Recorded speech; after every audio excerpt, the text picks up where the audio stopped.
It's all about aligning intercessors with elected officials. Now, you probably know the midterms are coming up. 435 House of Representatives at the federal level are up for election, every one of them. In addition to that, 1/3 of the senators are up for election. And in addition to that, 36 governors seats are up for election. So over 500 seats of authority, of leadership in our government are up for election here in just a few minutes, or a few moments, a few days, a few months. We believe God desires to align His watchmen alongside these candidates. Intercessory activism is not about mixing the role of the church with the role of government to create some form of spiritual nationalism. It is all about proper alignment between God's people and government. So what does this look like? Again, let's look at the scriptures.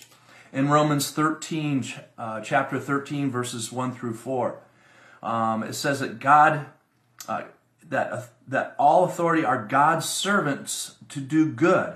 But if you do wrong, be afraid, for rulers do not bear a sword for nothing.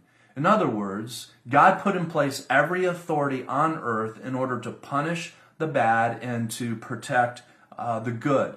That's what God does. He delegates His authority to government.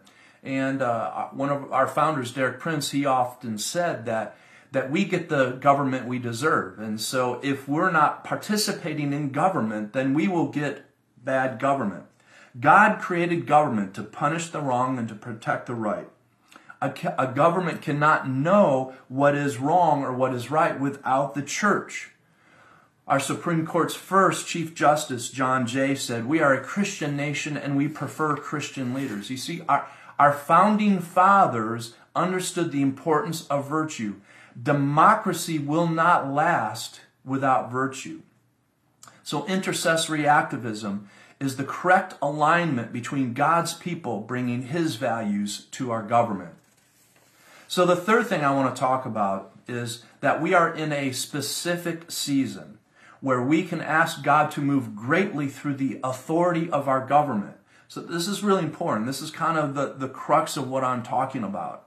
In the past few years, we prayed defensively for protection from our government. But now we are in a season to pray offensively, to see great advances of the kingdom of God to be advanced through our government. It's a whole different season. We can now pray that God would use our government instead of praying that God would protect us from our government. We are in a similar season. We as intercessors need to support officials as God brings His realignment to our government.